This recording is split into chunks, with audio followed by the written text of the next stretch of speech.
proverbial glass touching moment. Hi, I'm Joe, the I'm Commercial Director at Sustainable Ventures. Welcome. There is no fire alarm planned, and if there is a fire alarm, we'll go this way and take a left, and they'll be treated with people with high vis. Health and safety out of the way. Forced me to introduce you to Sustainable Ventures, give you a brief introduction about what we do, and then pass over to Ross from the Standard. So, as I said, my name's Joe. Sustainable Ventures does three things. We run a workspace, in which you are in now. It's for climate tech businesses and organisations. We have 1,000+ entrepreneurs on site, working across various different streams against the SDG goals. We have 115 businesses here, and the place has been decked out and refitted based on sustainability principles. The last tenant was Ken Livingstone in 1987. It's been derelict since then. So the reason we have a derelict kind of patina on the walls is because we don't want to use plaster physically avoiding carbon. So all of that's an example, and there's lots of other examples as you go around the workspace. Be happy to explain that another time. Alongside the workspace, we have a VC. We've made 48 investments in early stage private businesses, and we also work with local authorities, national government, and corporates to support early stage businesses through our venture supporting about 40 of us up the corridor here. We're delighted that you're here today. In a previous life, I worked in mobility and have rubbed shoulders with some of the people in the audience today, Rolly, and worked with car sharing and the like. So, clean air, close to our heart here, and we're very happy to be facing you today. Thank you very much. Thanks, Ross.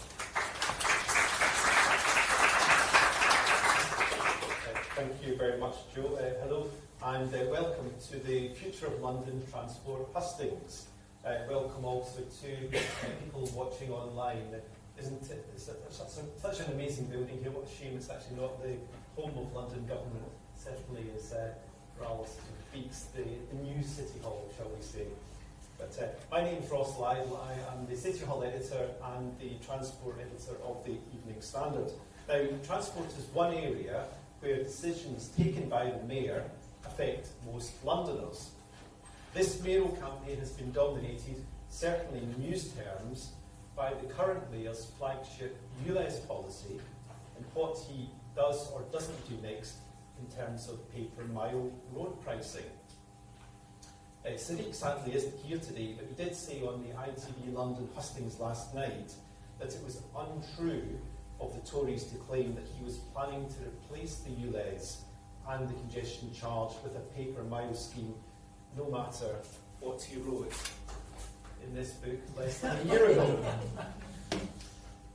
So, what we really want to focus on today, though, is not necessarily what Sadiq has done, but what the next mayor would plan to do. What do we need to make it easier to get around London? Well, what are the challenges? Well, first off, money. TfL has just declared that its first ever operating surplus of about £162 million. The revenue from fares is at a record high, but it still wants government help for major sort of big-ticket infrastructure projects. Congestion. Should we make car journeys smoother, or prioritise those who get about on the bus, on wheels, on bikes, or by walking? Pollution. Do pollution policies such as the ULEZ merit or deliver value for money, bearing in mind how many millions have been spent actually expanding the ULEZ zone? Now, luckily I don't have to answer these questions. We have a panel of experts coming up who will answer them for you. But what else do we want to hear about? Well, from a selfish perspective, I'd like to hear about more cycle lanes. I'd like to hear about LTNs. I'd like to hear about the Central Line, about the Bakerloo Line extension, if that ever comes, about the Elizabeth Line. I'd like to hear about HS2. Will that ever make it to Euston? And I'd like to hear if Sadiq has any big ideas left, or is the best he can do to talk about making all the buses zero emission, which is not a policy that's going to get the front page of the Evening Standard. That's all I can say in terms of that. So, also, will we ever see the end of the threat of tube strikes? What will happen when the Silvertown tunnel opens next year, and especially when drivers suddenly realise they have to pay to cross it, or pay to use it, and they have to pay to use the Blackwall tunnel beside it as well? Will the DLR ever be extended to Thamesmead? Will I ever see a Superloop bus with more than a handful of passengers aboard? Will Hammersmith Bridge ever reopen to cars, or should we just keep it exactly as it is? Is this now wonderful crossing by default for cyclists and walkers and wheelers? What is the point of a fares freeze when 40% of fares are actually more expensive than they were a couple of months ago? So, and we've plenty to talk about, so let's introduce the speakers. Let's bring the gladiators to the arena, shall we say, and come forward, please, guys.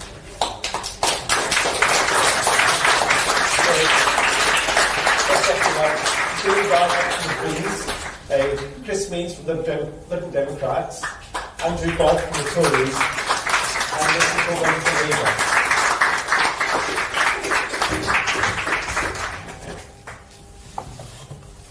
So each of the speakers will be given the chance to make an opening address of sort of around 2 or 3 minutes each. If they overrun, and I'm going to try and keep this flowing as best we can, take as many interventions as we can from the floor and also from online. There are some people who are lined up to ask questions first off before we throw it open more widely. We'd appreciate, obviously, if the speakers can keep their answers sort of small and short rather, and sort of sharp and to the point. Similarly for questions, if anybody does go on for a little bit too long, as the sort of yellow card warning, I will raise this book in the air. If it's a red card, I will start reading from this book. So let's get going and invite each of you to give an opening statement, and Andrew is going to go first. Oh, wow. First of all, my name's Andrew Boff, and I'm a member of the London Assembly. And for those of you who don't know, the London Assembly is 25 members elected at the same time as the Mayor in order to hold him or her to account and to raise issues of importance to Londoners. I chair the Assembly at the moment, and for that reason I have to be impartial. Today I am freed from such shackles, and I'm going to enjoy myself, I have. You know, there's no such thing as an average Londoner.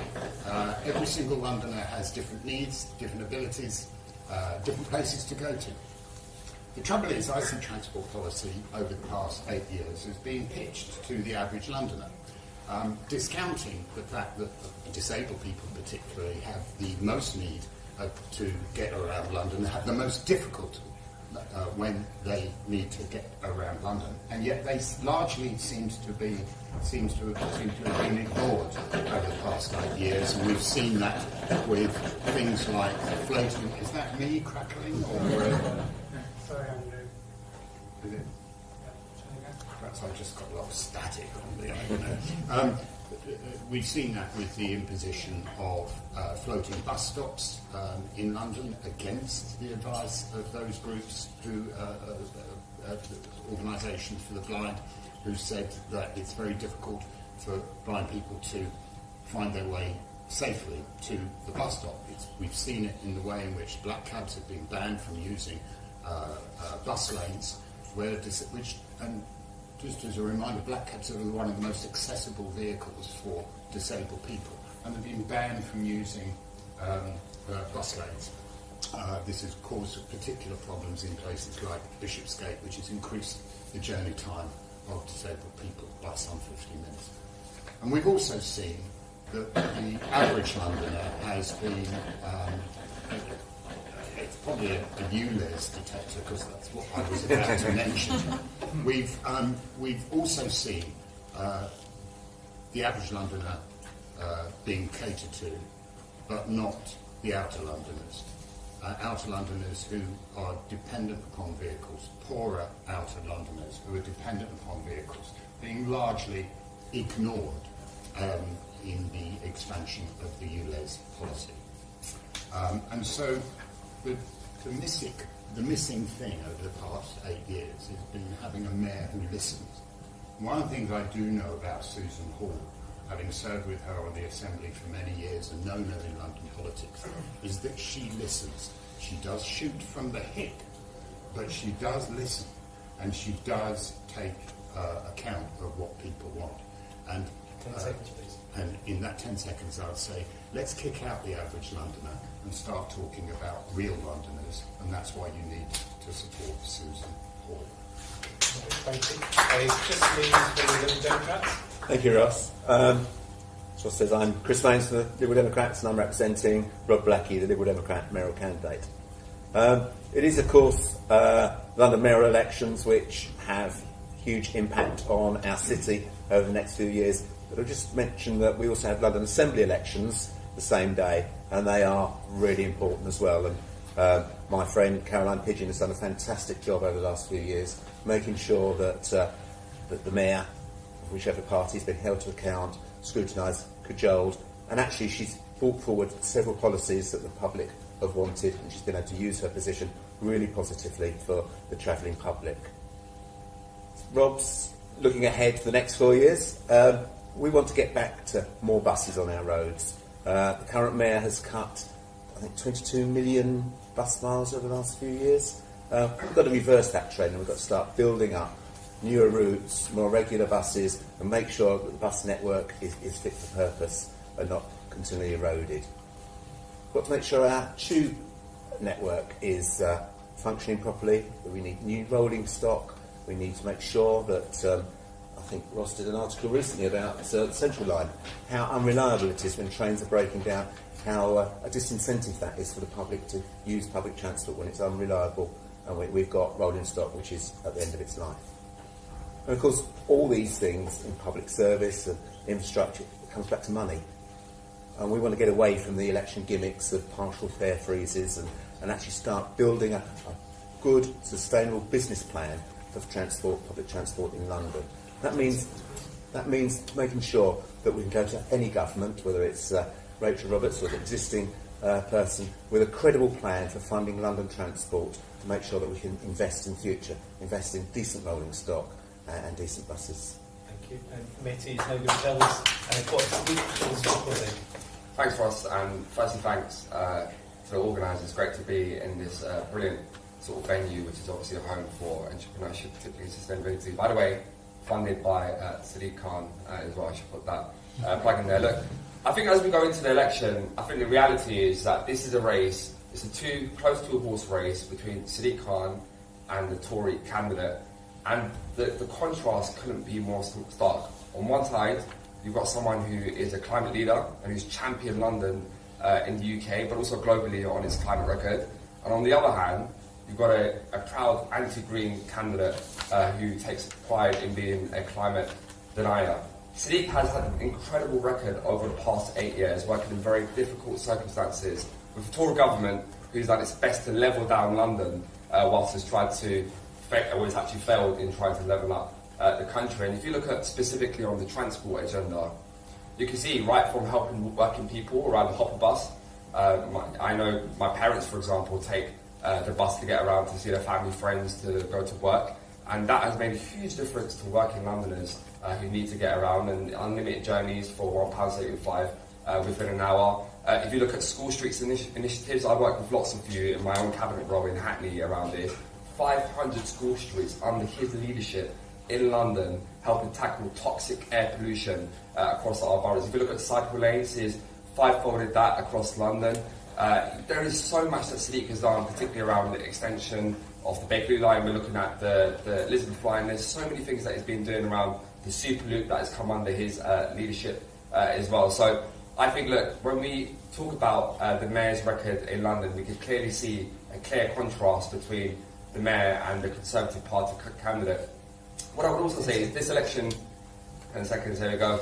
Look, it's a clear contrast. I know that many of you would like to push the Labour Party to do much more on the environmental agenda, but this election is between the Labour Party, which is going to continue to deliver, or the Conservative Party, who's going to push us back on some of our records. Thank you.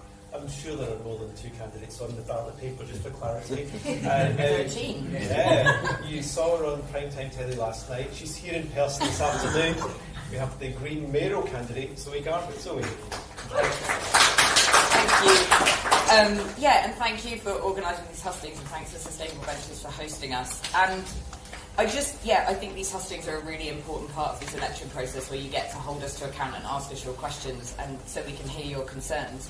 And I'm also really proud of all the incredible organisations that have been part of this Hustings, and it's been one of the most exciting and most privileged part of being a candidate is getting out and about and hearing from you. So thank you to everyone who's met with me.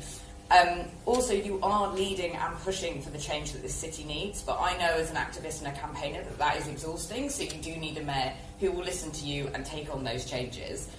My background's in the public sector and in the NHS, which I've worked for over 10 years. I've held senior roles in public health, adult social care and children's services.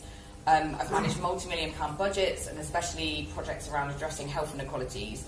But most recently was one of the 5 leaders in the London NHS health systems working for an NHS net zero health system, which included working with hospitals on their travel and transport plans and how we can change the city for our health workers and our patients.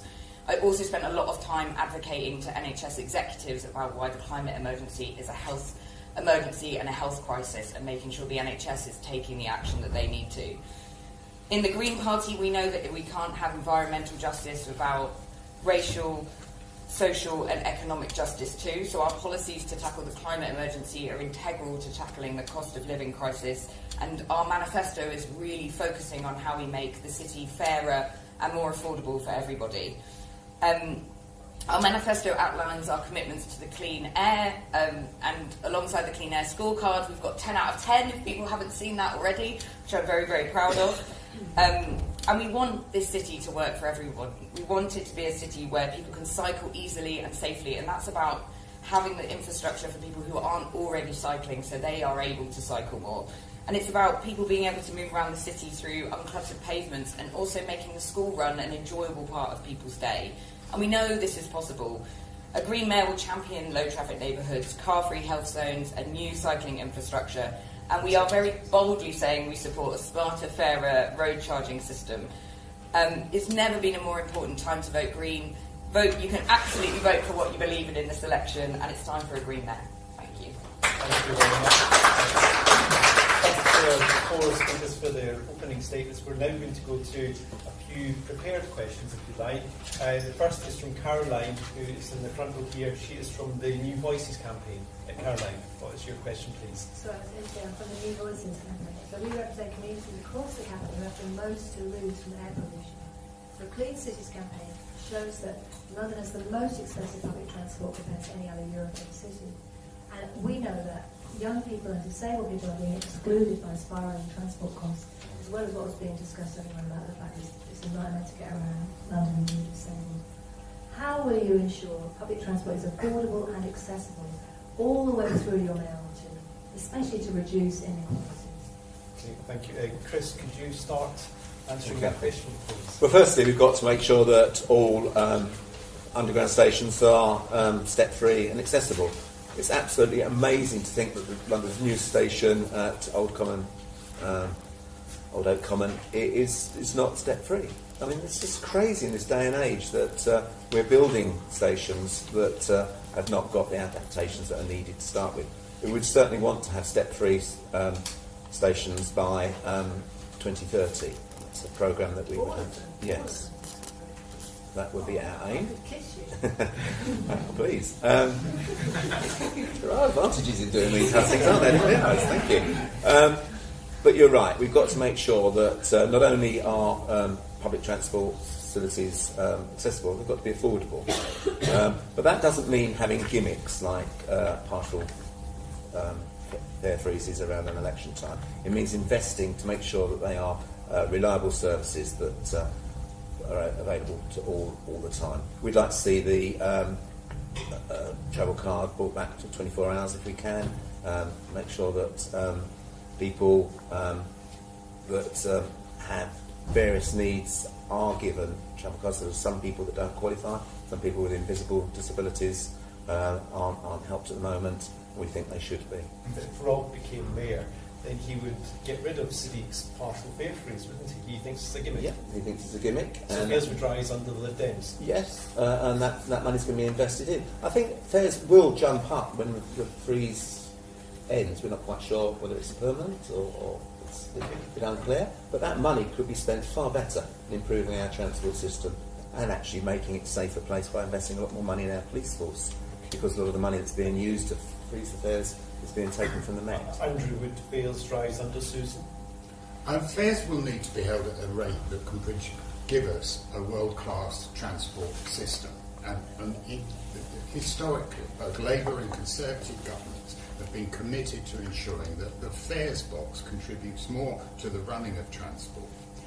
There is a problem, however, with the management of transport. For instance, last year there were 500 incidents where lifts broke down on the transport network, and there isn't enough attention being paid to those Londoners that need those facilities because they weren't repaired quickly enough. So it meant that people who were expecting a step-free journey got to the station and suddenly realised they couldn't even start it, let alone complete it, or somewhere on one of the interchanges. It meant that they then had to go back home. This is not acceptable, and so there needs to be a much better alert system to ensure that the journeys for those disabled people who need lifts is easier. Certainly the access to the transport system is one that's concerning. For instance, we just spent a load of money on I think, Bond Street, and still no step-free access, despite there being a massive investment in that. We've got to have a situation where there's any new renovations definitely needs to put in step-free access. There's also one other thing, and I'm conscious I've gone on a little. It's also about the safety of people on that network. For example, for blind people, some are very dependent upon the help stations that there are on the transport network. We've been trying to get more, for example, 6 platforms at Baker Street, only one help point. And for a person who is blind or visual has a problem with sight, that is a real problem. And we need to roll those out on a more proactive basis rather than waiting for a renovation. Thank you. Zoe, what would you do to improve accessibility in the public transport system for all Londoners? So I think this is essential that people are able to get out and about. And one of the main things that the Greens have been pushing for in the Assembly, and you've got Caroline Russell, the Assembly member, just sat in the front row as well as you've got me and an Assembly member, they have really pushed for toilets to be on the public network. This is something that the Greens have really taken up from campaigners from across the city, so Age UK and other groups who've been pushing for more toilets to be made accessible. And I was with Caroline outside Tooting Broadway and was just blown away by how many people had a personal story about how it had stopped them getting out and about, or they'd have to pay out extra money going somewhere else. So Caroline's pushed the Mayor to commit to 3 million each year, but we're saying that it needs a lot more than that, so I'm committing to 20 million to be put into more toilets on the public network. And then just on affordability, I think this is essential, and we've built fairness and affordability into our manifesto, and that's the kind of focus of our transport chapter, is all around affordability and accessibility. And I'm committing to under 22s getting free bus and bike, as well as reinstating the pre-9 a.m. travel for older people. And we have been talking about an ambition about a flat fare so we can bring down the outer London. It's something that we need to work towards. It'll be a lot of money, but we want that as an ambition, that we will have a kind of flat fare on the tube as you do on the bus.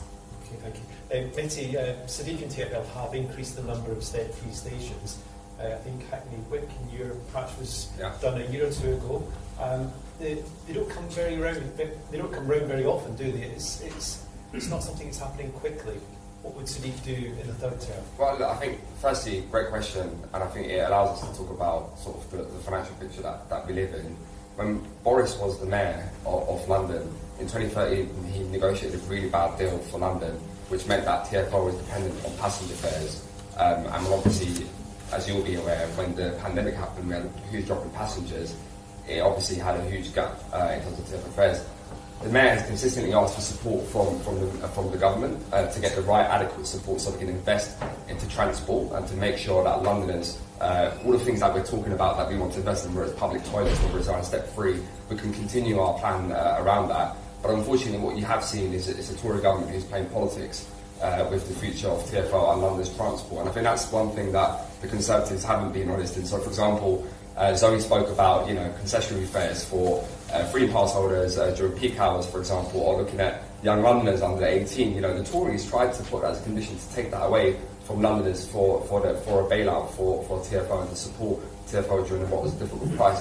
But I think even then, when you look at what Sadiq has achieved in London, I mean, I know you spoke about the fare freeze. I mean, I think that's huge. 5 times he froze fares in London, and that helps so many young people that Zoe's been talking about, really making sure that their fares aren't affected by it. So, and the Hopper Bus, again, you know, these are all initiatives that have helped continue to help support Londoners around their cost of it. But the reality is the government has levelled down London and has been trying to punish London in their aspiration to level up London, which they haven't achieved. You know, without wishing to be show favouritism to the government, I think it's fair to point out that Colindale Station is currently being rebuilt with help from government money, and Leighton Station will soon be done the same. That's right, Andrew, isn't it? Before we go on to the next question. Well, absolutely. I mean, I'm so delighted that the Labour Party has been converted now to putting more toilets on the underground system, because back in February of last year, all the parties on the Assembly supported Caroline Russell's motion, because I was really annoyed with you, Caroline, because I wanted to put it in first, but Caroline got there first. But all the parties on the Assembly supported a funded motion that would have provided not just toilets, more toilets on the underground, but changing place toilets as well, which is very important for carers of disabled people. All the parties supported it, except the Labour Party. And because they didn't support it, it didn't happen. So I'm very delighted that we've had this epiphany from the Labour Party that they were wrong. I'm also delighted that they've had an epiphany about the Hopper buses, because of course that was actually a Lib Dem idea. Another one I wish I'd got in first on, but that was actually a Lib Dem idea. All the parties on the Assembly supported it, except the Labour Party. So the thing about the Labour Party is they talk a good campaign, but when it comes to deliver, they're not to be seen. Okay, I like this kind of interaction. Keeps it live, and this thing we're going to move on. We'll get another question in a minute. We're going to run out of time if we stick to one question. So let's go now to question 2. Hira from Climate Change Possible, please. Hira. Hello. So we are in a state of polycrisis, from the cost of living to toxic air to climate change. Research shows that we need to cut car journeys by more than 25% in the next 6 years if we're going to achieve net zero by 2030, and that helping people to do this could unlock massive benefits for the economy, our health and the climate. Are you committed to this target, and can you outline your plans for ambitious and equitable reductions in private car use, ensuring that all Londoners are free to choose the best option for each journey? Thank you very much. Minty, I'm sure you didn't arrive here in the limousine. You have first crack at this question. Yeah, great question. And again, it's been great to work with you in my role in Hackney. I think, look, absolutely is your sort of the answer to your question. And I think, if you've seen anything from the mayor over the last 8 years and I think often, I think we've got to be honest about this as well when we're talking about this. Often this debate, and one of the things that is really frustrating is you often pitch people against each other. And that's one of the things that Tories have done nationally is to create this culture war around the idea of making public transport affordable, the idea of, for example, making it more accessible for people to walk, to cycle, to breathe clean air. They've made it a culture war to breathe clean air. Because you imagine that you're going to have to tell your children that you're living less years because the Tories want to play politics with their future. And I think one thing that Sadiq Khan has showed through policies like ULEZ, being unapologetic about it and actually pushing it and making sure that we're taking bold action on protecting our children's lungs, policies that aren't being seen done around other parts of the UK or other parts around Europe. He's really showing leadership on this. And as I said, the School Streets initiative, where I'm from in Hackney, for example, got the highest number of school streets. As a result of that, we've seen tailpipe emissions outside our school gates go down by 74%. Number of children walking outside schools have gone up by 30%. Number of children scooting or cycling to schools have gone up by 50%. Those are transformative changes that are going to bring about exactly the vision that you spoke about. And that's why I'm saying to you, and for example, with Zoe, we work very closely together in Hackney, and we work together on loads of infrastructure around cycle hangers, all of these sort of initiatives. But if you want all of these things to continue, it goes back to the point I was trying to make to you. It's a 2-horse race between Sadiq Khan and the Tory candidate for this election. Because 2-horse race, that's like a big man place. Because the Tories, again, are playing politics with the future of London by changing the electoral system, by making sure that they're making it more difficult actually for candidates like the Lib Dems and the Greens. And we've got to deliver on these policies. Okay. Andrew, how do you get people out of the cars and out in London? It's a different issue out there, isn't it? Well, when, for example, when Boris put in the original ULEZ, it was based upon first of all, that it would have had proven Boris didn't bring in the ULEZ, am I misremembering? It was Sadiq that got it in. No, it was Boris bought the original central. Well, they're taking ownership over it now. Can we... Central London. That was when the Central London ULEZ went live in 2019. Yeah, he expanded it to... Boris thought of the idea, Sadiq actually implemented it. Well, it was in the... This is great. I mean, well, the idea was originally a sound one because it was based upon data. It was based upon the fact that there would be an effect upon air quality. Subsequent, and also it was based upon the fact that public transport within inner London was good because people could do that easy switch. Until you provide better public transport in outer London, pushing people out of their cars is virtually sadistic. It's saying your life doesn't matter. Your life about where perhaps you have to get up early and go into work at 4 a.m, such as NHS workers, when there is no public transport. The only way that you can do that is with a car, and you can't afford to update it to a ULEZ compliant vehicle. That's almost sadistic. It's saying that their views don't care. And yes, it is a good idea, and we must encourage people wherever possible to move from cars to other forms of transport. Absolutely makes common sense. But what you don't do is force them to do so and destroy their lives. The number of carers that are dependent, the number of people who are dependent on carers who have to come in from outside London in order to look after them, who are now having reduced care as a result of the ULEZ because they can't afford it. I mean, it's this idea that it sounds like a good idea and we're going to impose it on you. And that has been Sadiq Khan all the way through. I've got a good idea. Now you're the ones who are going to face the consequences. Zoe, is Andrew right? Is there some element of getting people out of their cars sadistic? I think it's about making sure that people have got as many choices as possible in the way that they travel.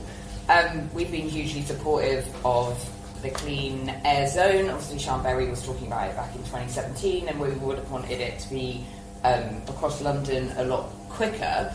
But it is about making sure that we're making sure that people have those options to travel in a different way, and that is making sure that public transport, which we've just been talking about, is more affordable, is more connected, that people have less hostile walking, cycling infrastructure, and there are different solutions between inner and outer London. We know that inner London is kind of more connected and more prepared, and I was with Caroline and I were with young people last week, and who were really supportive of our idea to make inner London kind of people priority and car-free by 2030, and then investing disproportionately in outer London so that the public transport is much stronger and better so that people have that choice. So I think it's about, making sure that people aren't trapped in car dependency and needing to use a car, and that also links to where you put the new houses, etc., etc. It's kind of looking at this in the most holistic way possible, but making sure that we're giving people those options. Okay, thank you. Chris, do the Lib Dems think the ULEZ is a good way to get people out of cars? Yeah, but it's got to be introduced properly. The trouble is, if things are introduced at speed and without proper consultation, without proper preparation, it's going to go wrong, or it's going to alienate a lot of people, which is what's happened. I fully support ULEZ.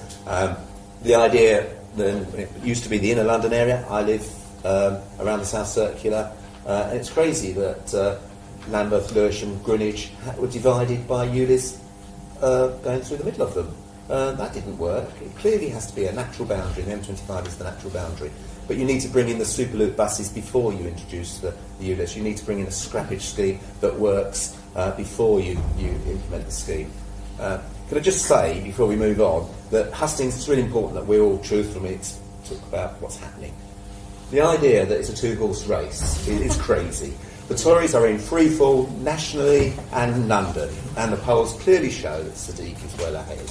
So it's silly to keep saying, oh, it's a two-horse race. You can choose who you want to vote for, knowing that the Greens, the Liberal Democrats might do well, but you're going to have a Labour mayor, and it's important that we hold that Labour mayor to account. That's what this election's about, in reality. We are here to try and talk about transport, yeah, but that's okay. a good point. Okay, and so well, it's been mentioned that every question so far, every answer Also, has if we're sorry mentioned for the it. horses, I really don't like the horse analogy. But can I just say, We've got a bike race. going back to the question, one of the things I'd like to see is a lot more of central London pedestrianised. Now, if you do that, you don't do it and rush and not consult with people with disabilities or consult with taxi drivers and deliverers, but the city in London, the Square Mile, Oxford Street, around Parliament, we should be getting rid of the car in those areas totally, as much as we can, and we should have much more pedestrianisation in central London. The real issue of getting people out of cars is in outer London, though, and that's where we need to be investing in far better public transport, more buses, extending tube lines, and making sure that perhaps the Mayor can look after the overground railways as well. We need to get a gallop on here, and we're going to get to the finish line. Amy, from Action Visit London, you've got question number 3. Amy. Hiya. Transport for London is working towards Vision Zero, where all those killed and seriously injured KSIs are eliminated from the road network by 2041. But the latest data shows that despite the downward trend, the capital is still a long way off of achieving this goal, and 96 people died on London's roads in 2023. And whilst car occupant KSIs have reduced by 70%, pedestrian KSIs have fallen just over half that, and the number of cyclist KSIs has even increased. If elected, will you commit to champion Vision Zero, and what specific policies will you prioritize to reduce the harm posed to the more vulnerable road users, so that pedestrian and cyclist KSIs fall as fast as those of motor vehicle users? Okay, thank you, Amy. A few weeks ago, I joined Zoe and she was on the campaign trail. I cycled, she cycled, and Natalie cycled as well. So, how do you reduce the number of vulnerable road casualties, as Amy's saying? And in particular, do you have any thoughts as well? Why is it so many young women are dying on the roads as well? Yeah, firstly, this is a really horrific situation and just heartbreaking to hear of anyone who's killed on our roads. I know that obviously Mette and I are both in Hackney, where we saw a number of people killed in the last 6 months, and it's been really heartbreaking. And I know that the universities have come together to put forward a letter to the candidates, which I took on and took their pledge around making sure that we're bringing this Vision Zero target a lot. So we're committed to 2032 in line with that letter, and just making sure we're doing as much as possible. And this is about making sure that we are obviously reducing the amount of traffic on the roads and taking kind of the HGVs and the lorries out of central London. A lot of that's to do with kind of consolidation centres and making sure that those vehicles aren't coming into the residential and kind of people areas, but also making sure that we're drastically increasing and prioritising people movement. Like, that should be really safe infrastructure for people to walk, cycle. So we're committing to having kind of crossing infrastructure that's the 60-second kind of principle and the priority, making sure that we're investing in more segregated cycle lanes, connecting up cycle lanes as well. I know that's a big push from the London Cycling Campaign, just making sure you're not creating kind of gaps between cycle infrastructure as well. So that's connecting the low traffic neighbourhoods and supporting people to cycle in a safe way. But I think this is all about just making sure that we're really creating those really safe environments for people to be able to walk, wheel and cycle, and just prioritising that and bringing that Vision Zero target down. Thank you. Chris? Yeah, I think obviously that's an aim that we should all support. I'd be interested to know the breakdown of casualties and fatalities across London, because you've mentioned young people, but also people zipping around on mopeds delivering pizzas seem to be a real threat to a lot of us, and themselves as well. And by breaking this down, we can look at ways of hopefully improving the situation. A lot of the deliveries in London should be done by bike or electric vehicle, but we have these rather large vans and freight going through our city. which isn't. I mean, there's been a huge increase in vans delivering Amazon and home and purchase stuff. We should be trying to get those off the roads because replacing those with perhaps electric floats and things delivering, which are safer and would be better for pedestrians and reduce that conflict between the vehicle and the person. Maisie, Hackney has a sort of proud record of having some of the most cycle lanes in London, I believe, but it's still seen a number of fatalities. What's the council doing there? What might Sadiq do in a third term? Yeah, great question, and it was great to meet you in the way here as well. I think what's really important is that when we're thinking about Vision Zero, and when we're thinking about sort of like how do we create a safer environment for walking, cycling in the borough, but also reducing sort of road safety, it's a package of interventions that need to happen, right, in order to really truly realise that Vision Zero. And some of the things that we've been investing in Hackney, journey starts right from about 10, 15 years ago, thinking about 20 miles per hour, thinking about car-free development, thinking about our public realm. Like, we haven't really spoke about the public realm yet in this debate, but that's so important in terms of the way our sort of pavements sort of are accessible. We've removed a lot of clutter from our pavements to make sure that there's accessibility there, but also thinking about a package of investment. So I know I was talking to Ross earlier about his visit to Stoke Newington, where I'm from, in Hackney, and when we sort of went through to sort of pedestrianised, semi-pedestrianised Church Street, a road that had more than 15,000 cars on it every day, one of the most polluted roads in London, it wasn't just that we actually looked at restricting traffic. One of the things that we looked at doing was we widened the pavements, we introduced blended crossings, we planted much more street trees, we introduced 6 parklets in and around the area, all things that are contributing to also help support business in that area because it's bringing much more flow. As I said to you earlier, I think what's really important about this conversation is that we don't look at transport policies in isolation. We have to look at the bigger picture. I know that City and the campaign has responded to, and I think that's something that we look forward to working with you on to make sure that we're delivering on our pledge. Thank you. Andrew, Susan Hall has said she would remove the Park Lane cycle lane. She said she would remove unnecessary 20 mph zones on main roads. Would a Susan Hall mayoralty make London more dangerous for people walking and cycling? No, definitely not, because one of the things she will do is listen to the local authorities. Remember, the majority of roads are borough roads, and so you have to work with local authorities to assist them in making those roads safer. And, one of the things that you don't do is, for example, is just shift the danger by putting an LTN that just moves the danger to less middle-class streets, which is effectively what the LTNs have done throughout London. And she will... Disingenuous. Very disingenuous. Well, I mean, I've been talking to campaigners for a long time. But I thought you were data-led, Andrew. I mean, Andrew says it's data-led, but if you look at data in Hackney, more than 60% of people who live in those zones are people who live in social housing. So if we're led by data... Yeah, but, come on, who are the ones that write the letters? And also he talks about listening to boroughs. Who are the ones that write the letters? And so what we've now got in a situation of LTNs, which is, on the face of it, LTNs are a great idea, but they've been imposed. They haven't been put in thinking about what the implications of those LTNs are going to be on other streets. The consequence has been there has been more congestion, there has been more air pollution, and it has increased the accidents in those streets. Now, what is the point? Because this doesn't solve the problem. This is the risk on the second made. We need to work with local authorities, putting in 20-mile-an-hour zones where they're sensible, especially around schools, especially around areas where young people may be vulnerable.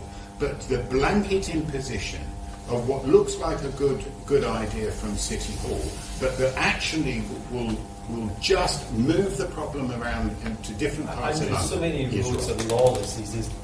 The speed drivers go out. It's quite shocking. Absolutely right. And one of the problems, I mean, I've sat in the room with the families of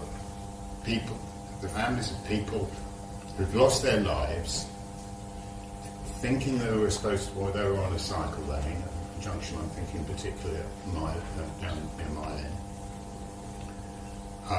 and it's impossible to listen to because they thought they did everything right. And what the problems often are is the idea that you can just paint a cycle lane. Now what you need... That's Boris's idea, wasn't it? Yeah, look, Boris is standing for election, and if you know my history, I'm no great fan. And indeed, the reason I was his cycling ambassador for a year, and I couldn't put up with it, because his solution was just about painting lines. What we've got to look at, and to give Hackney credit, because I've served on Hackney Council as well, to give Hackney credit, they pursued more a segregation, not just chopping off a bit of a road. In the past, nowadays they've switched their view, but in the past they actually separated the routes, so we had quiet streets that you could cycle down. That's a much better route way for cyclists than what we're currently doing. And the majority of these accidents that happen with cyclists will often take place where there is a junction with a cycle lane. A junction with a cycle lane. And that is the big problem in London that we have to resolve, because that's too common where those accidents happen. I was going to pick up on a word that you used when you were describing that, in the fact that some of our roads are lawless, and I think this is what we want to see the police spending their time doing, rather than kind of over-policing black young people, is focusing time on road danger, road death, and prioritising keeping our roads safe. So just picking from the point about lawlessness. Yes, I remember. I'm so old, I can remember Jenny Jones being Ken's Green Deputy Mayor, and she would campaign relentlessly for more traffic police, wouldn't she? And it seems to be a real problem that there's not enough traffic police in the Met Police. So there's not enough police. There's not enough police. No. I mean, but, they're just not doing the right thing. We've had 1,000 less police because Sadiq Khan didn't. Yes, I'm sorry, but you had to return 90 million quid because you couldn't recruit the police officers. 1,000 police officers short we are as a result of Sadiq Khan not being able to recruit police officers in London. The only area in the UK that was unable to do that. Andrew has just illustrated what's on the line on the 2nd of May without me telling you, which is this is the real risk that we face with the first past the post system coming into London, is because of that reason, you either end up with all the good things that we're all talking about. By the way, I found out today that we all agree on ULEZ too. Or you end up with a Tory-led mayor who's going to reverse on all of the things that we've been speaking about. That's ridiculous. He wants to make it a two-party race. The fact is that if you vote Lib Dem, you'll get Sadiq Khan. If you vote Green, you'll get Sadiq Khan. If you vote Reform, you'll get Sadiq Khan. The only way of removing Sadiq Khan in his malicious policies is to get rid of him. It is to elect Susan Hall. We're going to get a question for Ruth from Moms for Lungs. I'm Ruth and I campaign with Mums for Lungs, and my son is one of the 250,000 children in London who have got asthma. Like thousands of these children, he's been admitted to hospitals repeatedly, often during medium or high air pollution episodes. He's missed out on so much schooling and time with his friends, and his illness has really impacted my life as well. We've been told by our NHS consultant to avoid traffic-filled roads, which is really unrealistic in London. We're really glad that the ULEZ expansion has taken place, but diesel vehicles are still polluting us all. Diesel is finally falling out of favour, but it's not quick enough. How will you ensure that the future of transport in London protects rather than pollutes our children? Will you commit to help Londoners and businesses to ditch diesel for good, and by when? This essentially goes to the heart of why Sadiq said he introduced the ULEZ expansion and doing it to protect children's lungs. Associated to that is the call for the removal of diesel vehicles by 2030. Andrew, what do you think? Certainly we need to change. We need much more investment in electric vehicles, for example, and Susan's absolutely committed to radically improving the number of charging points to make it possible for people to switch to electric. I'm dubious about Sadiq Khan's claim that the ULEZ expansion was in some way contributing to that, because of course that doesn't stop non-compliant vehicles coming into London. It merely means you can pay to pollute the air to come into London. It's not a penalty, it's a charge. So for those who can afford £12.50 a day, they're all right. It's okay for them. That's a fair point, because actually it's okay for them to pollute. And it also comes from somebody who decided to build this Silvertown Tunnel, for goodness sake. A project that is sucking in large vehicles into the centre of London, making it easier for people to travel through London rather than go outside London. So the credentials of the current mayor really aren't very good on the climate, despite the fact that he's written a book about it. And what do you think about getting rid or banning diesels in London by 2030? I mean, I think it would be a good idea. I mean, the direction of travel has got to be away from diesel. And the problem is the previous Labour government decided that diesel was the way forward and encouraged people to switch to diesel. Thank you. And now we've realised what a dreadful mistake Labour made. Thank you. Yeah, it is easy to sort of look back, and you said at the beginning we need to look forward, but of course the Silvertown Tunnel was a huge investment, and if anyone had £20 billion to spend on transport in London, building a motorway under the river was not the way to spend it, and not the cleanest and most sensible way of dealing with the climate crisis. Clearly we need to roll out a lot more electric EV charging points across the capital, make sure it's easy for people to use EVs, and make sure that that infrastructure is there. Yes, we need to phase out diesels, and I think probably the public services have by and large done that with councils and NHS and various other organisations, making sure that that's the case. I would also, as I said earlier, try and get more people walking and cycling, pedestrianised areas, making sure that we have safer cycle routes. Everything we can do to get people out of the car is a plus. Sorry. I've got asthma, I've had it since I was a child, and I'm really sorry to hear how you and your son have to adapt your behaviour because of the environment that we live in. And I think the commitment to clean air does speak to the heart of the city that we want to live in, so that people can live their lives safely and breathe the air that they deserve to breathe. I've had to adapt my behaviour, especially during the summer when it was really polluted. And I agree with what some of the others have said. I think building a road at this time when we're trying to clean up air in the climate emergency wasn't the right thing to do with the Silvertown Tunnel. We think that with things like the Hammersmith Bridge, although it's a real shame that the maintenance wasn't kept up on that, we want to keep that as a cycling, walking, wheeling, and public transport if we can get that innovation. We've committed in our manifesto to be diesel-free by 2028, which I think is what was being pushed for by the Clean Air Cities scorecard, and we think that that's doable, and we should be doing that, obviously working with people to make that a reality. We've also spoken through some of the other commitments around the central London being car-free, and also the pay-per-mile fairer charging system. I know that people have spoken about ULEZ and the difficulties with it. We do think there's some unfairness baked into the way that the charges work, so having a proper conversation with Londoners about a fairer, privacy-friendly, smarter road charging system, we think is part of the solution too. Mehdi, what more would Sadiq do to clean up the air? And actually isn't a pay-per-mile system the ideal way to help clean up the air that little bit more? Yeah, I think firstly thanks for the question, and also for all the work that you and Mum's Gardens do. I know great work that you do. I think Andrew spoke a lot about listening, and I think actually one of the things that Sadiq Khan has demonstrated by working with groups like On Flying is actually listening for the years of campaigning that you've been doing to bring about some of the changes that we've brought in London, particularly on ULEZ.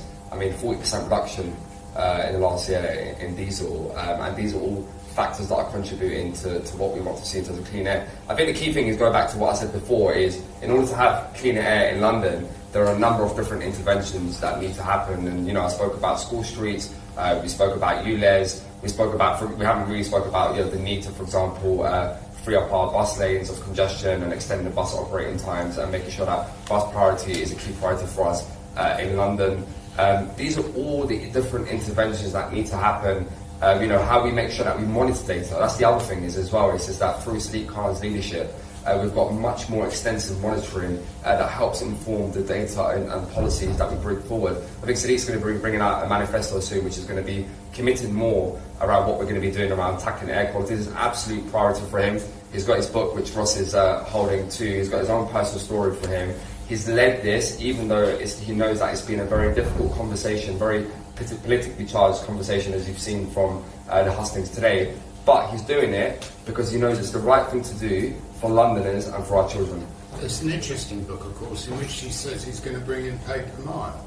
Yeah, Susan even had the page reference last night as well, and she was right. Page 126. I mean, either that book is right or it's wrong. I mean, is he going to bring in pay per mile? Because he says so in the book, and if he says no now, does that mean that the rest of the book is wrong as well? So look, firstly, that's a personal book, right? About it's not the manifesto for London. I think the key thing is here is look, and I just want to be very clear about this. Is Sadiq's ruled out pay per mile for now, right? He's ruled it out. He's ruled it out. No, he's ruled it out. He's been very clear about ruling it out. But the point I'm trying to make to you is there are again what the Tories are trying to do, just like they've done with ULEZ, is trying to make it a culture war debate. The reality is that Sadiq Khan has done more for clean air than any other mayor, not just in the UK, but all over the world. I know about culture war. Can I just add one point? Because one of the main problems I think with ULEZ is the scrappage scheme was so badly operated. Yeah. One of the groups that we need to tackle are the tradesmen with vans driving around and passing the costs on to their clients, their customers. So actually a scrappage scheme that's directed towards small business people with white vans. And of course, again, in February last year, all the parties on the Assembly supported an extra, I think it was £100 million. I'm looking to Caroline Russell, just in case I've got it wrong. It was actually Caroline Hitchens' proposal. But all the parties on the Assembly supported increasing the scrappage scheme by, I think, £100 million. He eventually did it, didn't he? By £100 million. All the parties except Labour. But and it's nice that we're managing to. Can I just say one last thing? It's nice that we're managing to persuade you just before an election. I've got one last question just before an before we then go to the audience. And otherwise we're going to run out of time. And we can't record anywhere else. Go for it. The energy bills are so high. Excuse me, I'll turn the lights off soon. Oliver from the Clean Cities campaign, your turn. I'm over here. So one of the best ways we think that Clean Cities to protect our future is to share things more, such as bikes, scooters, but also car rental and car clubs. This approach is increasingly popular in European cities as a faster and low-cost climate solution. Shared services use less space, energy, raw materials, and often cheaper and more convenient than a private car. So it's disappointing that our analysis last year ranked London 31st out of 42 European cities for the provision of these services, and we're still actually seeing operators leaving the market. So how might this change under your mayoralty, Zoe, or under your representative's mayoralty? And will you commit to shared mobility having a key role in the future of London transport? Okay, Chris, you get to go first. Would you share a car with any of your fellow panelists? I'd love to. And I think actually this is the sort of scheme that needs to be pushed down to local councils more. I think it's much more of a neighbourhood thing than a London-wide initiative. And to make sure it's successful, I think we need to make sure that it's pushed down. But there's lots of things that the Mayor could be doing. We could make the cycle hire free on a Sunday to encourage people to use bikes and hire bikes more. Car clubs, car clubs. We certainly need a lot more places to have. Are you a member? I'm not, no.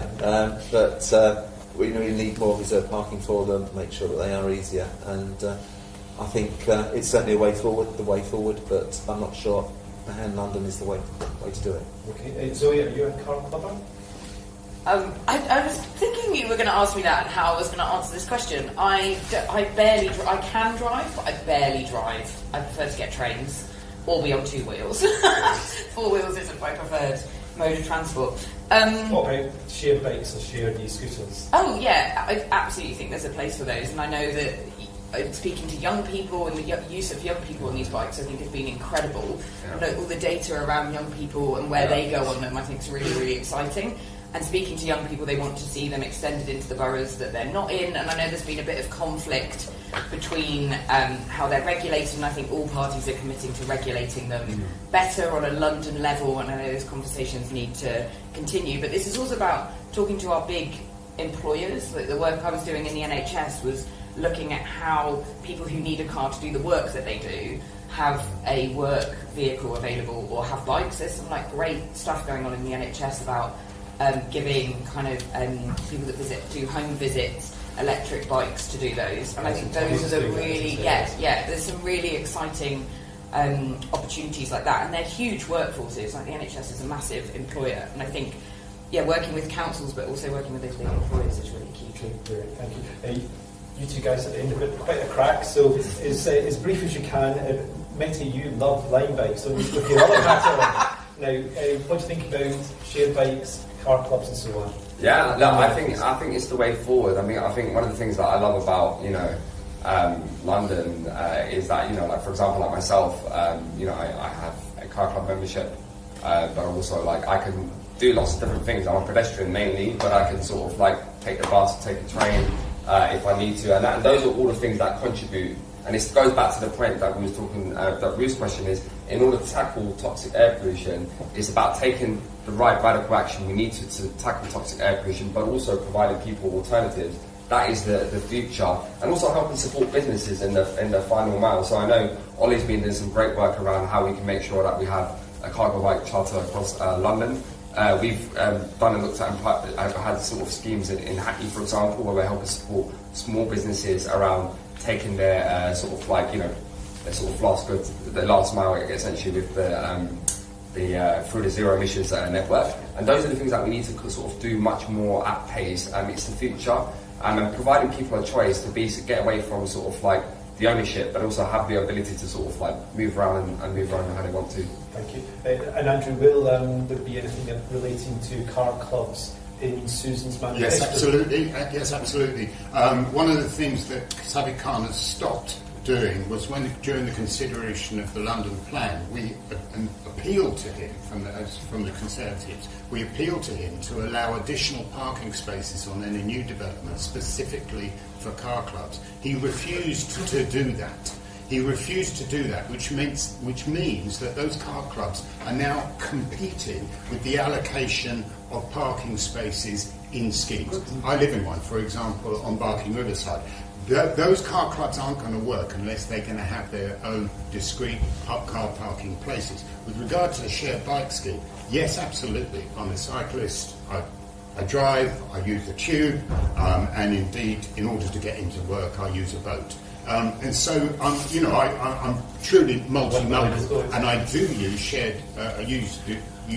hire bikes. The real problem with the companies currently providing the hire bikes is the fact that the way in which the customers are depositing them and creating a danger to pedestrians, especially those who are blind people and elderly people. That's a real problem, and it's beyond my understanding why they can't resolve this, because the technology will tell you where a bike is parked. And so the hire companies have got to pull their finger out, otherwise what's going to happen is what happened in Paris, with all the e-scooters being effectively removed. So there needs to be a strong conversation. It does have to be London-wide. Okay, thank you. We're about to go to the audience now, both in person here in the room and online. I believe Lizzie is going to give me a hand with people who might have submitted questions online. But let's see who would like to ask a question first in the audience. The gentleman here. It's Steve McNamara. Sorry, don't want to get mic. Probably shout. You can always be heard. Thank you. Steve McNamara. I'll represent the black cab trade in London. And my question to the mayoral candidates is about unity. I don't mean unity between the parties. I think you've seen that's not happening. The problem that we have in London is it's not a people's switch. Very quickly, 65% of our fleet is now electric. We've firmly bought into the Mayor's Clean Air plan. London has now got the cleanest cab fleet on the planet, and we're increasing it at the rate of about £550 million our members have invested in buying electric vehicles to clean up the air. And we're pleased to do it. It's a big issue to us, and we're really happy with it. 20% of the rides we do relate to people with mobility problems, disabled people, wheelchair accessibility. Some of those rides are funded by London Council through a taxi card scheme. Yeah. So my question to the mayoral candidate, the problem that we've got, our biggest problem conveying everybody, but disabled people particularly, is our exclusion from the road network. Now, the Mayor has excluded us from the A10. Many of the boroughs in London with the LTN building, now some are great. They're all camera controlled, we've got access to them. Other boroughs we haven't. Sorry, Mette, Hackney's probably the worst. So we have a problem where we can't take people where they want to go. I don't want to drive somewhere. I'm taking someone because the woman in the wheelchair wants to go there. And she's chosen to get a cab because it's the only 100% accessible transport open to her. And I can't access. So my question to you as a mayoral candidate, how are you going to bring unity to the transport scheme around London so that the 95% of the roads that are controlled by the boroughs and the 5% that are controlled by the mayor have the same access procedures? Because at the moment, I can access roads in Lambeth, I can't access them in Hackney. How do we bring in an overall scheme, and how are you going to bring unity to the transport system? Thank you. Izzy, do you have a question for me? Just going to get a microphone to you. Hi. Yeah, so I'm just looking at questions that people have put in the YouTube live stream. So Edie wants to know, there's obviously cargo bikes taken seriously, especially for businesses and freight. What are your ideas how we can integrate cargo bike infrastructure and or incentivise personal and business use? Okay, so I've got two questions there. You don't have to answer them both, and again, we're starting to run out of time, so keep it snappy if you could. So we've got the question, why can't cabs go everywhere? And what about cargo bikes? I've seen last night, they got taken out by a cargo bike going the wrong way down a bike lane, so I'm a bit scared of cargo bikes. But black cabs first, who wants to go black cabs? Andrew. Susan's got a policy that basically black cabs should be able to access everywhere a bus accesses. It's as simple as that. She will have to negotiate with the different boroughs because the boroughs, unfortunately, are in control. But there's got to be an argument for making this simple. Some agreement, getting the boroughs together, London councils together, to make them realise how difficult it is for people to get across London when the rules are changing every 10 minutes. So, absolutely. On cargo bikes, yes, they absolutely need to be encouraged. On the route back from Hackney Town Hall when I was married in 2005, it was a cargo bike that transported us back to the wedding breakfast. So I've got a sort of sympathy. Matey, is it true there's an issue with black cabs in Hackney? So look, firstly, thank you for everything you do. My dad's a cab driver. I didn't know that. Yeah, so it's the bread and butter of I'm going to look him up when I get back. It's a private hire, but you know, it's bread and butter for my family for the last 30 years, so I appreciate everything that you do, and we really do.